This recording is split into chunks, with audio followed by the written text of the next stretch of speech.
Thân chào cả nhà, không nên xem chùa đâu đó. Nhớ đăng ký, like, comment để ủng hộ team nha. Ngưu Lang trộm quần áo của ta, uy hiếp ta phải gả cho hắn. Ngày thành thân, ta lột ra con bò vàng già, khoác lên người Ngưu Lang. Đã không muốn làm người, thì làm súc sinh đi.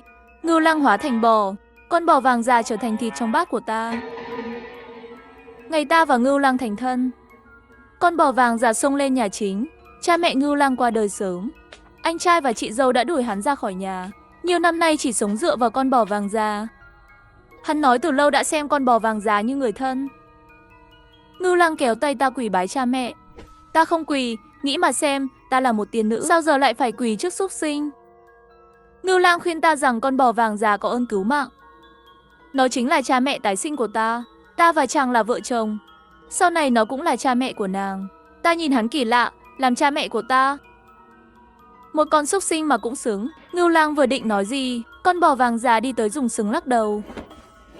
Hắn nói nể mặt con bò vàng già, không so đo với ta, chỉ mong sau khi thành thân ta đối xử tốt với con bò vàng già. Không có con bò vàng già, cũng chẳng có duyên phận giữa ta và nàng. Lời này thật thú vị.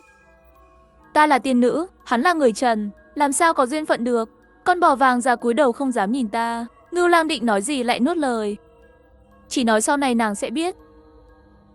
Ngày đó ta chuốc say Ngưu Lang, lục soát khắp nhà hắn, thậm chí còn đào đất trước cửa nhà, cũng chẳng tìm thấy gì. Khoảnh khắc đó ta muốn rước Ngưu Lang. Lúc này ta nghe thấy một giọng nữ già nua. Người đang tìm gì vậy? Mưa áo tìm hắn làm gì? Ta quay lại nhìn con bò vàng già đang gặm cỏ, nói về nhà. Con bò vàng già thở dài, có chồng, có con, đó mới là nhà. Trên trời không gọi là nhà. Ở lại đây không tốt sao? Ngươi và Ngưu Lang sống tốt với nhau, sau này sinh 2 đứa con nữa, không phải tốt hơn làm thần tiên sao? Không tốt chút nào. Thức ăn ở đây thô sơ, khó nuốt. Quần áo ở đây làm da ta đau rát. Ta không biết trồng trọt, không biết nấu ăn, ta cũng không biết quản lý việc nhà. Một đôi uyên ương nghèo túng trốn trần gian, làm sao sánh được với thần tiên tự do, khoái lạc. Bỗng nhiên ta nhớ đến câu nói của Ngưu Lang. Không có con bò vàng già thì không có duyên phận giữa ta và nàng. Chẳng lẽ cành áo lại nằm trên người con bò vàng già? Ta cầm dao ép hỏi con bò vàng già về cành áo, nhưng nó sống chớt không nói, ngược lại cứ khuyên nhủ ta. Phụ nữ ơi, điều quan trọng nhất là lấy được một người đàn ông có tình nghĩa. Ngưu Lang là người trọng tình trọng nghĩa, thật thà, chăm chỉ. Ngươi cần gì phải như thế? Dù ngươi là tiên nữ cũng phải lấy chồng sinh con. Ngươi không thể sống thoải mái một mình mà nhìn đàn ông chịu khổ được sao? Ngươi chẳng biết làm gì cả. Ở làng chúng ta không ai cưới ngươi đâu, chỉ có Ngưu Lang mới không chê ngươi. Ta không thể nghe thêm nữa. Rách tọt ra con bò vàng già, nếu ngươi không nghe ta sẽ lột da ngươi. Con bò vàng già ngoan cố lắc đầu, ta chỉ muốn tốt cho ngươi mà thôi. Vì tốt cho ta mà các ngươi lại ăn cắp áo của ta sao? Bây giờ ta lột trần con bò vàng già ra. Đêm nay ta không phải là tiên nữ, mà là nữ tử lột da. Con bò vàng già nghĩ. Hắn nắm dây trói bò lại bắt đầu lột da. Mắt con bò vàng già đầy nước mắt, chân trước khựu xuống, quỳ gối trước ta.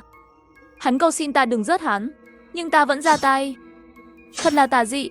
Nhiều lần ta thấy hắn và Ngưu Lang nói chuyện lén lút. Thậm chí cái áo của ta cũng là do hắn chỉ Ngưu Lang trộm. Ta mổ bụng con bò vàng già ra. Nghe nói có loại yêu vật sinh ra đã kỳ dị, có thể nuốt đầu vào bụng, khi cần lại nhả ra dùng. Ta nghi ngờ cành áo bị hắn nuốt vào bụng, nhưng ta không tìm thấy cành áo, mà lại phát hiện ra một thứ quái vật, nhân sâm đầu bò. Ta đem da bò phủ lên Ngưu Lang. Da bò hòa vào thịt, da thịt lộ ra ngoài mọc một lớp lông vàng. Ngưu Lang tỉnh dậy trong cơn đau đớn, đầu hắn mọc ra sừng, miệng dần dần nhô ra, cánh tay hóa thành chân trước, chân thành chân sau. Ngưu Lang biến thành một con bò.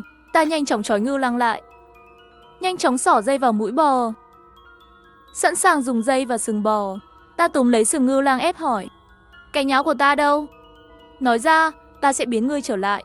Ngưu Lang lẩm bẩm kêu lên, nhất quyết không thừa nhận. Ta tức mà bật cười. Ta kéo xác con bò vàng già lại, ngay trước mặt Ngưu Lang, mổ thịt, lóc xương, rồi con thịt đã lóc vào nồi nấu. Ngưu Lang gào khóc đầy đau đớn. Ta lại ngửi thấy mùi cành áo của mình. Lần này hắn im lặng chửi rủa ta độc ác.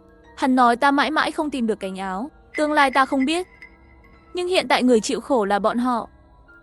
Thịt bò thơm thật. Ta ăn ngon lành ngay trước mặt Ngưu Lang. còn tốt bụng chuẩn bị cho hắn một bát thịt bò để bổ máu. Máu bò bổ hư, canh thịt bò bổ tỳ vị, thông linh bò của thực. Hương vị ngon ngọt nhất, ăn vào kéo dài tuổi thọ, có thể hóa yêu, thành tiên. Phu quân có muốn thử không? Ngưu Lang chỉ trừng mắt hận thù nhìn ta nhún vai thu bát lại. Vỗ trán nói đầy hối hận. Ôi, phu quân, là lỗi của ta. Quên mất giờ chàng là bò rồi, không thể ăn đồng loại được. Đáng tiếc cho món thịt bò ngon thế này. Ôi, thật tiếc quá. Chỉ tiếc không sớm biến chàng thành bò, nếu không, gia đình ba người các người đã đoàn tụ cả rồi. Từ đống lộn xộn của bò, ta lôi ra một sinh vật nhỏ kỳ lạ. Người và súc sinh chơi trò cá cược. Các người thật ghê tởm. Ghê tởm hơn là bọn họ còn muốn làm hại ta. Một người một bò chẳng phải cứ ở với nhau là xong sao? Ngưu Lang đứng sững lại, một chân trước lơ lửng. Khuôn mặt bò đó đầy kinh ngạc, hoang mang và bối rối. Cuối cùng chỉ còn tiếng gào xé lòng. Ha ha ha ha. Ta cười ngả nghiêng, thật thích xem những cảnh tình yêu đầy ngược đãi này. Ta chia thịt bò cho dân làng, khiến ai nấy ăn đến miệng đầy dầu mỡ, lo đến bụng tròn vo. Lúc đó họ hỏi về Ngưu Lang. Ta bịa một lời nói dối qua loa. Trưởng làng cười hỏi. Ha ha, nhà thằng Hai, thịt bò các ngươi từ đâu ra thế? Chị dâu của Ngưu Lang cũng sực nhớ ra. Các ngươi chẳng lẽ rớt con bò vàng già đó sao? Đó là không được đâu. Nhà các ngươi sau này làm gì còn ai làm việc. Ta nhẹ nhàng giải thích. Con bò vàng giá quá già rồi, không làm việc được nữa. Phu quân ta thấy rớt ăn thịt còn hơn, rồi mua một con bò tốt khác. Chị dâu lớn đảo mắt chẳng đến tận trời. Thằng Hai có tiền mua bò cơ à? Chắc là trộm hoặc cướp được thôi. Ngưu Lang đúng là không có tiền. Của thực hắn đã từng trộm đồ, nhưng ta vẫn dịu dàng giải thích, lấy từ tay áo ra vài lá vàng. Hắn không có tiền, nhưng ta thì có. Mọi người ăn bò nhìn đến mắt sáng rỡ, ai cũng ghen tị vì Ngưu Lang cưới được vợ tốt. Trong sân, con bò giống lên từng hồi, quanh quẩn ở góc tường, nhưng chẳng ai hiểu được. Chỉ có ta là mỉm cười nhìn nó. Về sau mọi người cần dùng bò, cứ đến lấy. Con bò này còn trẻ, khỏe, có sức làm việc. Từ đó về sau ai có việc gì đều đến mượn bò. Dù ai có quỵt tiền ta, Ngưu Lang cũng kêu trời không thấu, kêu đất chẳng nghe. Tâm trạng ta ngày càng tốt hơn. Nhâm nhi rượu, rắc muối, sắc muối lên vết thương của Ngưu Lang, đến nỗi có thể ướp cả con bò cho thấm vị. Khi sát mùi chán, ta lại đổ nước ớt, nhìn Ngưu Lang lăn lộn trên mặt đất. Ta cười không ngớt. Ngưu Lang giống lên mắng ta. Ngươi căn bản không phải tiền nữ. Ngươi là yêu nữ, ngươi là mà nữ, ngươi hãm hại người phàm, tàn sát vô tội, ngươi sẽ không được chết yên ổn, rồi ngươi sẽ gặp báo ứng. Hàng ngày phơi nắng, hành hạ Ngưu Lang, những ngày của ta trôi qua thật vui vẻ.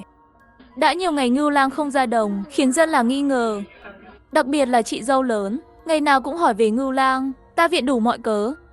Cuối cùng nàng nhận ra có điều gì đó không ổn, dẫn theo dân làng đến trước mặt ta chất vấn. Ngươi bảo Nhị Lang đâu? Nhị Lang rõ ràng không đi làm, cũng không đi săn bắn. Từ sau khi ngươi thành thân, Nhị Lang không hề xuất hiện. Ngươi là một người phụ nữ mới cưới, lại xinh đẹp như vậy, Nhị Lang không thể yên tâm để ngươi ở nhà một mình. Hắn rốt cuộc ở đâu? Dân làng vây quanh đầy hăm dọa, ánh mắt ai nấy đều lấp lánh lòng tham. Ta nghe được cả tiếng nuốt nước miếng. Có người giơ tay sờ mặt ta, có kẻ kéo áo ta, có kẻ ôm lấy eo ta, trong đó có cả anh trai của Ngưu Lang. Ha ha, thằng Hai thật có phúc, lấy được người vợ xinh đẹp như vậy.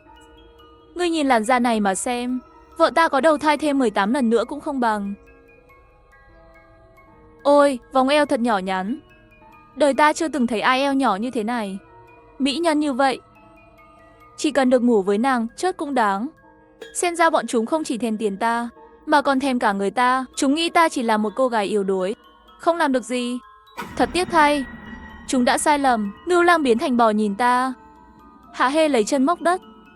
Hắn nói, báo ứng, mất kẻ nháo, ngươi chẳng là gì cả. Ngươi chẳng làm được gì, ngay cả sống cũng khó. Đến lúc đó, ai cũng có thể cưới đầu cưới cổ ngươi, đánh ngươi, chửi ngươi, lăng nhục ngươi, thậm chí bán ngươi vào lầu xanh. Ngàn người cưới, vạn người ném. Hắn hoàn toàn không hiểu gì về ta, nhưng ta lại bật cười. Chúng lại nghĩ ta phát điên. Lúc này còn có thể cười được. Ta nói, các ngươi nên hỏi xem Ngưu Lang còn sống không. Những con quái vật thì trên người chúng ta hóa thành móng guốc, bọn chúng bắt đầu hét lên sợ hãi. Thật ồn ào. Ta quay lại nhìn. Tiếng người hét biến thành tiếng bò giống. Đầu người hóa thành đầu bò. Trên cơ thể bọn chúng mọc ra một lớp lông vàng dày đặc. Cổ bò, bụng bò, móng guốc bò, đuôi bò. Chỉ cần ăn thịt bò vàng già, ta muốn, chúng cũng sẽ biến thành bò. Không ai thoát được. Ta nhìn anh trai Ngưu Lang, chậm chậm bước đến, nâng cầm hắn lên. Rồi quay sang Ngưu Lang. Đôi mắt hắn đầy vẻ cầu xin ta. Ta nói, chị dâu, ngươi không phải muốn gặp Nhị Lang sao? Đây chính là người mà các ngươi ngày ngày mượn đánh, chửi, chính là Nhị Lang nhà các ngươi. Chồng của ta, Lưu Nhị Lang. Lẽ ra, chỉ cần các ngươi hành hạ hắn chớt đi là có thể ăn thịt hắn. Đáng tiếc thay, các ngươi lại làm quá nhiều chuyện. Giờ thì tốt rồi, các ngươi đã phát hiện ra bí mật của ta. Ta chỉ nói, những người biến thành bò này, tất cả đều là vì ngươi. Họ đã biến thành bò, còn ngươi cũng sẽ thành bò.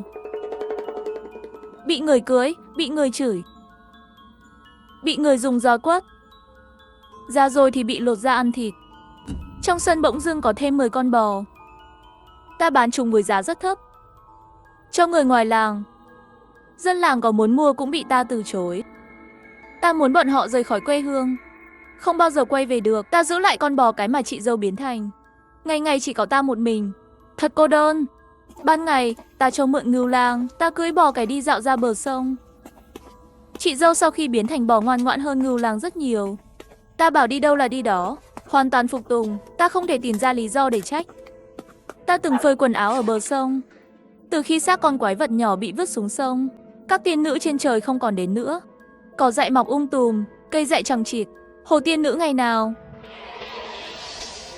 giờ trở thành hồ của quỷ khí. Tiên khí của làng ta bị khuấy loạn, đều trở thành quỷ khí. Ta lục soát từng ngóc ngách ở bờ sông, cả những nơi không thể có, nhưng vẫn không tìm thấy. Không có cánh áo, ta không thể về trời, mà ta không muốn làm phàm nhân, như vậy chỉ thành yêu quái. Về nhà, Ngưu Lang bị đâm 3 nhát vào bụng, nằm trên đất máu chảy không ngừng. Ta vẫn cho người đó tiền thưởng. Sau khi người đó đi, ta bắt đầu nướng, rắc muối, sát ớt lên vết thương Ngưu Lang. Tiếng gào thét của hắn vang vọng cả làng. Ngưu Lang mềm nhũn, quỳ sụp xuống, nước mắt tuôn rơi, toàn thân run rẩy. Yên tâm, ta vỗ vai hắn, chỉ cần ngươi ngoan ngoãn, ta sẽ không đánh ngươi. Nhưng Ngưu Lang vẫn hét lên, giết ta đi, giết ta đi, giết cả nàng. Không được, ta còn chưa tìm được cánh áo, ta còn chưa chơi chán. Sao có thể để hắn chớt dễ dàng cái thế? Chớt phải đến từ từ. Ta nghiêng đầu cắm tay suy nghĩ, thấy rằng hình phạt nhân gian vẫn hợp với hắn hơn. Vì thế ta nói, đợi đến khi ta chơi chán, ta sẽ tự tay giải quyết ngươi. Cứ yên tâm. Chừng nào chưa đến nhát dao cuối cùng, ngươi sẽ không chớt. Khoảng thời gian dài như vậy, đủ để ngươi nói ra áo của ta ở đâu. Cơ thể ta bắt đầu căng cứng. Nếu không tìm được áo, cả thân thể ta sẽ hủy hoại và tan thành một vũng bùn. Thật phiền phức. Giá như hôm đó ta đồng ý với chức nữ, cùng nàng xuống trần tắm rửa. Ngày đó, chức nữ phấn khích chạy đến. Tiểu La, chúng ta tìm được một nơi tắm rất tuyệt. Ngươi muốn đi cùng không? Ta ban đầu chẳng thấy hứng thú. Chức nữ sống ở nhân gian. Lúc đó ta có chút do dự. Dù sao ta là La Thiên Nữ, chưa từng xuống nhân gian. Nghe nói độc khí ở nhân gian, ở lâu sẽ nhiễm bụi trần. Biến thành phàm nhân, ta vất vả tu luyện từ con ốc sên, mới hóa thành La Thiên Nữ. Không muốn biến thành phàm nhân. Chức nữ biết ta lo lắng, mỉm cười véo má ta. Chỉ có người mới ở nhân gian lâu mới thành phàm nhân. Còn ngươi là yêu thành tiên, có thành thì cũng chỉ thành yêu thôi. Đến lúc đó ai dám ức hiếp ngươi thì ăn kẻ đó. Yêu quái ở nhân gian ăn thịt người đấy. Cuối cùng ta vẫn đồng ý đi. Sao không tắm ở thiên hà? Không được. Thiên hà có một vị nguyên soái, thường lén nấp dưới đáy sông nhìn tiên nữ tắm. Có lúc còn hóa thành lươn hoặc rắn, bò tới bò lui, chiếm hết tiện nghi. Các tiên nữ chỉ dám tức giận mà không dám nói, có kêu oan cũng vô ích. Dân già chẳng ai dám tắm nữa. Ta là con ốc sên thiên hà. Từ khi vị nguyên soái đó đến, ta chẳng dám rời vỏ để tắm rửa đàng hoàng, sợ rằng vỏ ốc bị người khác nhặt rồi mặc sức chà đạp. Vỏ ốc là áo của ta, cũng là nhà của ta, lại là áo giáp của ta. Không có vỏ, ta sẽ chớt. Trên trời một ngày, dưới đất một năm. May là ta ở nhân gian, nếu ở trên trời, mất vỏ ốc lâu như vậy, ta đã thành thịt khô. Ta lại hỏi áo của ta đâu? Ngưu Lang từ chối giao nộp, cả cơ thể chỉ còn cái miệng bò ngoan cố rên rỉ. Áo của ngươi đừng hòng lấy lại. Ta muốn ngươi vĩnh viễn thối rữa ở nhân gian. Ngươi cứng đâu, ta thích. Rồi ta lột một mảng da bò. Tiếng kêu của con bò cũng khản đi. Ta mỉm cười khoái trá, tiếp tục lột từng mảng một. Hỏi, áo của ta đâu? Trả lại ta hứa không giết ngươi, không hành hạ người nữa. Không nói, vậy để xem dao của ta sắc đến đâu. Nhát này đến nhát khác, máu tuôn đầm đìa. Nhìn gương mặt đau đớn của hắn, ta cười càng dữ hơn. Chị dâu nhắm chặt mắt không dám nhìn. Cuối cùng, trên người Ngưu Lang không còn mảng thịt lành lặn. Cuối cùng, hắn cầu xin tha mạng, hắn quỳ gối, liên tục dập đầu. Ta nói, xin ngươi tha cho ta. Ta dừng tay, sớm chịu nói chẳng phải tốt hơn sao? Áo của ngươi, ta giấu trong mộ cha mẹ ta. Con bò vàng già đã nói, áo tiên mà dính phúc khí và tử khí từ xác chết sẽ không bao giờ bay lên được nữa. Như vậy ngươi sẽ phải ở lại mãi mãi. Khoảnh khắc đó, nắm tay ta siết chặt, ta đào mộ cha mẹ Ngưu Lang. Dưới đống đất nhỏ là một cỗ quan tài mỏng. Nắp quan tài bị ta bật tung. Một mùi hôi thối kinh khủng bốc ra, lộ ra xương cốt bên trong, cùng chiếc áo tiên lấp lánh của ta. Chiếc áo tiên của ta bị ném bừa bãi lên bộ hài cốt. Áo dính thịt thối và những sợi lông ẩm mục. Áo đã nhiễm phúc khí và tử khí của xác chết. Áo tiên hỏng rồi, nếu mặc nó, ta sẽ từ từ bị ăn mòn, trở thành một con quái vật mất trí. Đúng là một kế hoạch thâm độc. Con bò vàng già đã tính toán rất kỹ, ta ghi nhớ điều đó. Dứt khoát, ta cắn đứt cổ Ngưu Lang. Hắn chớp không nhắm mắt. Sau khi chớp, cơ thể bò dần biến mất, lộ ra thân người nguyên bản. Ta chẳng thèm nhìn, cầm lấy áo tiên rời đi. Chị dâu đã hóa thành bò, run rẩy sợ hãi, bò kéo ta đến một con sông sạch sẽ. Ta giặt áo tiên hết lần này đến lần khác, nhưng vô ích, trừ khi dùng nước thiên hà. Nhưng giờ ta không thể bay lên đó. Ta chỉ còn biết chờ đợi, chờ một tiên nữ nào đó hạ phàm tìm đến ta. Nếu họ mang nước thiên hà đến cho ta, thì tốt biết bao. Không lâu sau, dân làng phát hiện xác Ngưu Lang. Lửa giận bốc lên ngút trời. Thì ra có người đã nhìn thấy ta đào mộ cha mẹ Ngưu Lang, sau đó phát hiện xác của hắn. Ta cưỡi bò thong thả bước đến, liếc nhìn thi thể trên đất. Chết rồi thì chết rồi. Các ngươi muốn làm gì? Tội danh rõ ràng, đồ đàn bà rắn rết như người đáng bị chớt đuối. Giết chồng mình, không phải nên thiêu sống người sao? Nhìn đã biết ngươi chẳng phải phụ nữ tử tế. Đợi đến khi họ nói xong, ta mới thong thả xuống khỏi lưng bò. Ác độc nhấc xác Ngưu Lang lên. Hắn trộm áo của ta, ép ta lấy hắn, không cho ta phản kháng, không cho ta về nhà, buộc ta phải thối rữa ở đây. Ta giết hắn, chỉ là báo thù mà thôi. Dân làng giận dữ. Hắn trộm áo của ngươi thì sao? Sao hắn không trộm của ai khác, mà chỉ trộm của ngươi? Lúc đó, ta cứng họng. Ta bị dân làng bắt, bị đẩy vào một căn nhà tồi tàn, bị giam giữ. Khi những người khác rời đi, trưởng làng cười nham hiểm, tiến lại gần ta. Nếu ngươi theo ta sẽ đảm bảo ngươi không chết. Ha ha ha, Ngưu Lang nghèo túng, không có gì cả. Còn ta thì khác. Ta là trưởng làng. Ngươi muốn gì, ta đều có thể cho ngươi. Đôi bàn tay thô ráp của hắn làm đau mặt ta. Thật sao? Ta cười quyến rũ. Trưởng làng bị mê hoặc đến mức ngẩn ngơ. Phải, ta muốn mạng của ngươi. Ta đột nhiên thay đổi sắc mặt, nghiêng đầu, há miệng cắn đứt tay hắn. Ta nuốt chửng cánh tay của trưởng làng.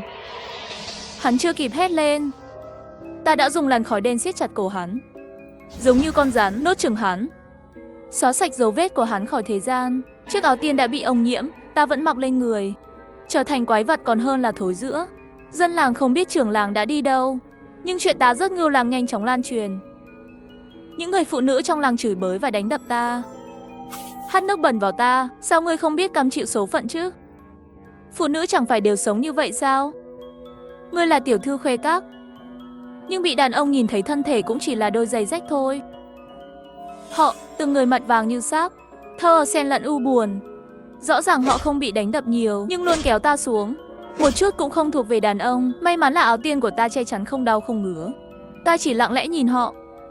Từ lời nói của họ, ta phát hiện một điều kỳ lạ. Rõ ràng có người trong số họ bị bắt cóc từ nơi khác, nhưng chỉ cần sống với đàn ông vài năm, Sinh vài đứa con, họ liền quên đi nỗi đau ngày trước, quên đi quê nhà, chỉ biết một lòng vì chồng vì con. Không còn phản kháng, không còn đấu tranh, thậm chí đồng lõa với kẻ ác. Ta hỏi họ, các ngươi không nhớ nhà sao? Có người bật khóc nói, nhà ư? Phụ nữ làm gì có nhà chứ? Có cơm ăn, có con cái, đó là nhà, ta chỉ muốn sống mà thôi. Lúc đó bên ngoài bỗng ồn ào hỗn loạn. Có người hét lớn, thiếu chất yêu nữ kia đi. Thiếu chất yêu nữ.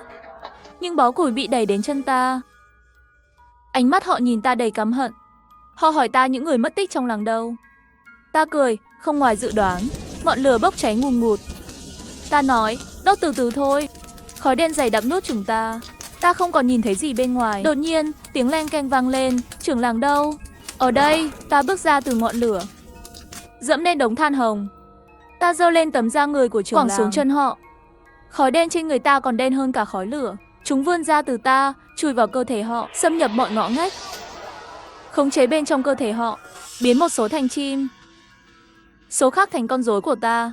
Không thể về trời thì làm yêu ma ở nhân gian vậy. Chỉ cần sống đủ lâu, sẽ có cách quay trở lại. Chết rồi thì chẳng còn gì. Sau đó chức nữ cũng đến, nhưng lúc ấy, làng Lưu Gia đã không còn người bình thường. Nàng muốn đưa ta về trời. Ta chỉ lắc đầu bất lực. Người đi đi, ta không thể trở về được nữa. Ta cho nàng thấy đôi cánh đen của ta. Sao có thể chứ? Rõ ràng Ngưu Lang không phải người như vậy. Cánh của ta không bị nhuốm đen. Chức nữ che miệng đầy kinh ngạc, ánh mắt lộ vẻ áy náy khi bị ta truy hỏi. Cuối cùng nàng ngập ngừng tiết lộ sự thật. Người giúp Ngưu Lang trộm áo, sinh 2 đứa con chính là nàng. Nhưng nàng đã tái sinh, không muốn sống những ngày khổ cực ở nhân gian. Nhưng nàng cũng không đành lòng thấy Ngưu Lang chịu khổ, cần có ai đó chăm sóc hắn. Con bò vàng tuy thông linh, nhưng còn xa mới hóa thành người được. Suy nghĩ mãi, nàng nhắm đến ta.